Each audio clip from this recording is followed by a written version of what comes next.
అలానే డైరెక్ట్గా వచ్చి దీన్ని కొడుతుంది, ఇది వెళ్ళి బోట్లు కొడితే బోట్ వెళ్ళి గాలి చదువుతున్నాయి. ఇంతకుముందు ఇలా వంపు ఇలా ఉండేది, వంపుకుంటే ఫ్లోటింగ్ అనేది వంపు ఆపేస్తారు.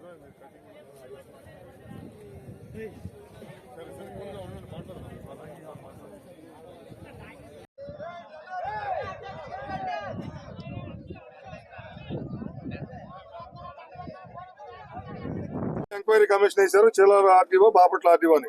మీ ఊళ్ళలో తిరిగి మీ బాధలు విని ఇక్కడ గవర్నమెంట్ ల్యాండా పట్టా ల్యాండా ఏ నిర్ణయం తీసుకోవాలి వాళ్ళు తీసుకుంటారు. పాతది గతంలో ఎలా ఉందో ఏం చేస్తారో తర్వాత నిర్ణయం అది.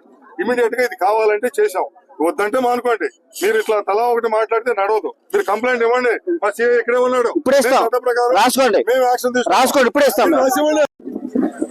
నమస్కారం. ఈ రోజు బాపట్ల రూరల్ పోలీస్ స్టేషన్ పరిధిలో ఉన్నటువంటి ఇక్కడ విజయలక్ష్మీపురం ఈ ప్రాంత మత్స్యకారులంతా కూడా ఇక్కడ సమావేశం ఏర్పాటు చేయడం జరిగింది.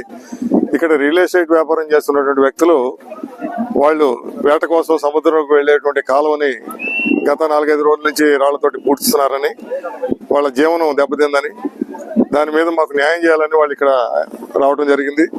దీనిపై ఎటువంటి లా అండ్ ఆర్డర్ ప్రాబ్లమ్స్ లేకుండా కలెక్టర్ గారు, ఎస్పీ గారు ఇన్స్ట్రక్షన్స్ మేరకు 145 ప్రొసీడింగ్స్ ఇష్యూ చేయడం జరిగింది. సో దీంట్లో ఇప్పుడు వీళ్ళందరూ కోరుకునేది ఏంటంటే, గతంలో మాకు కాలువ ఎలా ఉండేదో మా బోట్లు వెళ్ళటానికి ఏర్పాటు చేయమని అడుగుతున్నారు. అవి నేను ఉన్నతాధికారులతో మాట్లాడి వారికి ఆ ఏర్పాట్లు చేయడానికి సహకరిస్తామని తెలియపరుస్తున్నాను.